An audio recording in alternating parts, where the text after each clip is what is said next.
everyone, welcome back. Ado matam kuirabay tungda mo aigi video da amuk taram na ukchari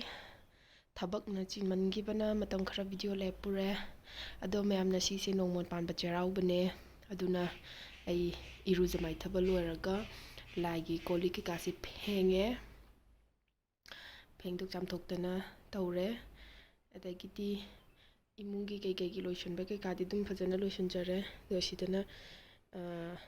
keno mapan bagi katnaba pochai singne ado tapna sumu charage mayam sida katjanaba pochai mayam se isingna tora khara dum sengdok jare dagiti yamdeda akhoi family aine aigi husband ne icha pane swaidedi akhoi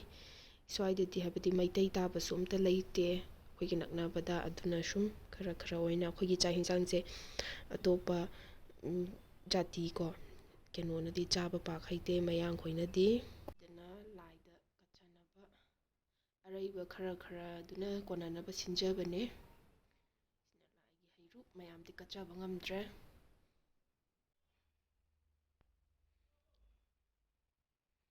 mayam aina ngamjaba sum kachare lamlapna leirasu khoigi chatnabi haiba tare ko khoigi sum nongma panba jairaw bagase keno ni dana ko chahi amai manungda ama khaktane nongma su pale aduna aina aigi ngamjaba khara katle ado mayam warau biba yade sidadi isagi yumna tabnina laindau laimare leijadre aduna athempo ke kase laindau laimaren da kachaba ngamdre aduna aina yumda aina habadi pukningna khoidana lachaba aina sum numi khudingi laiduk thangmai thajaba ai ishor singsida oina lachare ngakpigani kachare ngamjaba kharase mayamna su warau bigano mayamna asoiba yarubasu ngakpiu ko lam lapna laibanina isagi yumna tamnina sum imungda aigi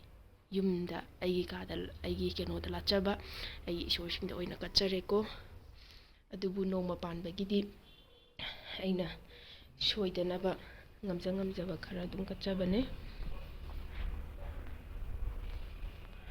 duga sidana aigi ram tulsi mahadeva se nusi sipada dum kele dunane sida ngaksala thamise mayam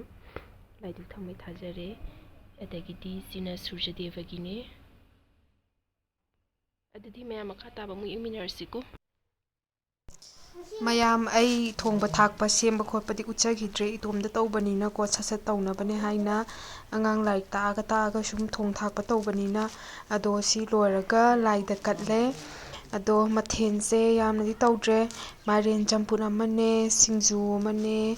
adagidi kangau amane sida hai khara yaure adagidi sida utti ngauthong yongchaka adagidi pakora mahi yaudabida leire sise nasigi oina nongma panba chairaubagi sumaina kachare swaidadi mapanda sumaina khoina katpa khotpase mina yengnabagi ko sumaina kachare swaida akhoi muk chanaba tawre laigi kei katpa lorabanina sida uti thongba leire uti se khara nangjangre adagidi sida mairen champut leire adagidi sida singju ngari yaudabida mirames ngaktarena si tawjarise adagidi sidana badam ga alu ga kangau ga adagidi mairen maku ga kangau leire sida ngauthong kobi ne alu ne yongsak ne hawai thrak ne khamen simbane ngauba khomporo adagidi sida pakora se mahi yaubadi tawjadre se pakora se kangna dum smaina bora gi type ta haure paphor haraka leire khoigi mathense